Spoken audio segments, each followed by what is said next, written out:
دوستوں، گئے وقتوں کی بات ہے کہ کسی شہر کا قاضی مرغی لینے بازار گیا۔ دکاندار دکان بند کر چکا تھا۔ وہ ایک گاہک کے لیے مرغی ذبح کر کے اس کا انتظار کر رہا تھا۔ قاضی صاحب نے کہا، یہی مرغی مجھے دے دو۔ دکاندار نے کہا، میں مرغی کے مالک کو کیا جواب دوں گا؟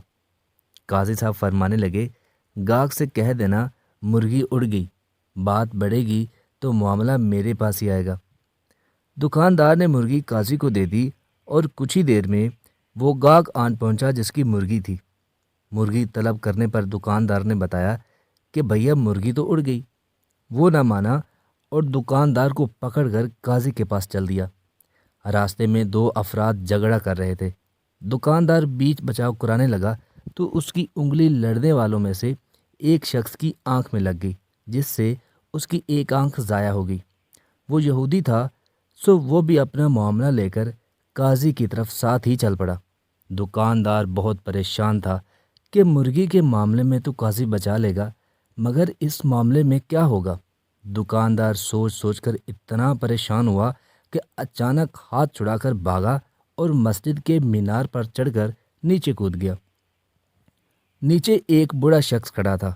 دکاندار سیدھا اس پر گرا اور وہ بوڑھا شخص وہیں مر گیا۔ مرنے والے بوڑھے شخص کے بیٹے نے دکاندار کو پکڑ لیا۔ جب اسے پتہ چلا کہ اس دکاندار کو قاضی کے پاس پیشی کے لیے لے جایا جا رہا تھا تو وہ بھی ساتھ ہو لیا۔ معاملہ قاضی کی عدالت میں پہنچا تو سب سے پہلے مرغی والے گاہک نے اپنا مقدمہ درج کروایا۔ میں مرغی ذبح کروا کر گیا تھا، اب دکاندار کیسے کہہ رہا ہے کہ مرغی اڑ گئی؟ بھلا مری مرغی کیسے اٹھ سکتی ہے؟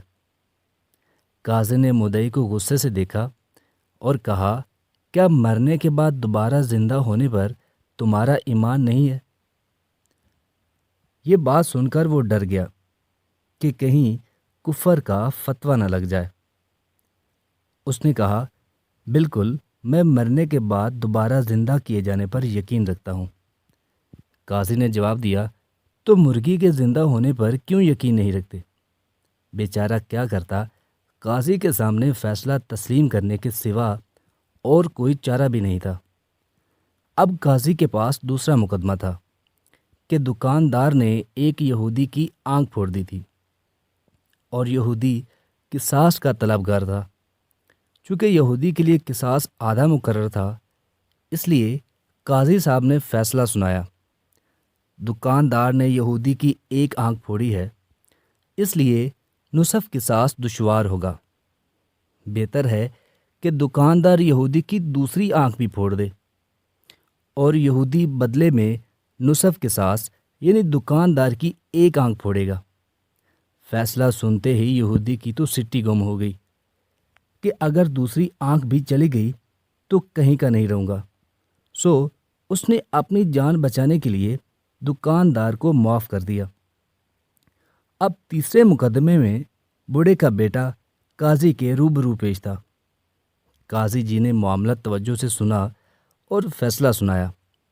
دکاندار کو مسجد کے اسی مینار کے آگے کھڑا کر دیا جائے اور مرنے والے بوڑھے کا بیٹا مینار کی اسی کھڑکی سے دکاندار پر چھلانگ لگا کر اس کی جان لے لے اور یوں وہ اپنا قصاص وصول کر لے۔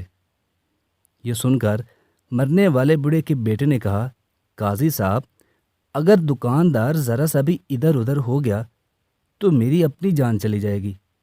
تو قاضی صاحب فرمانے لگے کہ تمہارا باپ بھی تو تب ادھر ادھر ہو سکتا تھا نا۔